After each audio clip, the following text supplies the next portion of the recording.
20 Oktober 2024 nanti, Prabowo dan Gibran resmi dilantik sebagai presiden dan wakil presiden terpilih periode 2024-2029. Mereka resmi menjadi presiden dan wakil presiden terpilih setelah KPU mengumumkan hasil pemilu pada 20 Maret 2024 kemarin, dengan perolehan suara sebesar 96 juta atau 58% dari jumlah pemilih. Upaya Prabowo untuk menjadi pemegang tongkat kekuasaan tertinggi di negeri ini akhirnya tercapai di usianya yang sudah menginjak 72 tahun.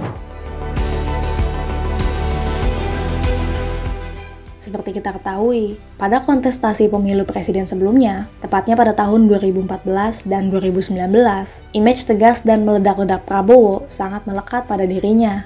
Ya maklum, Prabowo lahir dari militer yang dituntut untuk selalu bersikap tegas. Namun pada pemilu saat ini, nggak ada lagi tuh sosok Prabowo yang meledak-ledak. Prabowo mengubah strateginya. Dia mengubah citranya menjadi bapak-bapak yang menggemaskan dan memamerkan tarian gemoy yang kemudian viral. Tapi strategi yang paling krusial adalah dukungan Jokowi ketika Gibran menjadi pendamping Prabowo sebagai cawapres. Tujuannya cuma satu, yaitu untuk menggayat pemilih muda, dan hal itu terbukti berhasil. Ya, mungkin wajar kalau Prabowo punya sifat yang tegas dan terkesan meledak-ledak. Gimana enggak? Hampir separuh hidupnya berada di dalam tubuh militer, yang mana dimulai pada tahun 1974 setelah dia lulus dari Akademi Militer di Magelang. Karirnya menanjak dengan cepat. Pada tahun 1980-an aja, Prabowo bersama unit khusus memerangi kelompok separatis di Timur Timur dan di Papua.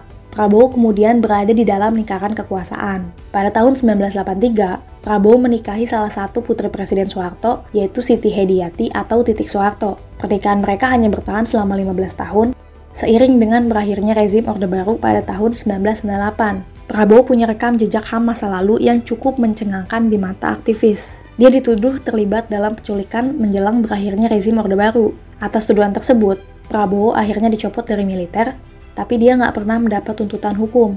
Dan Prabowo juga senantiasa menyangkal semua tuduhan tersebut. Kemudian, dia mengasingkan diri ke Yordania.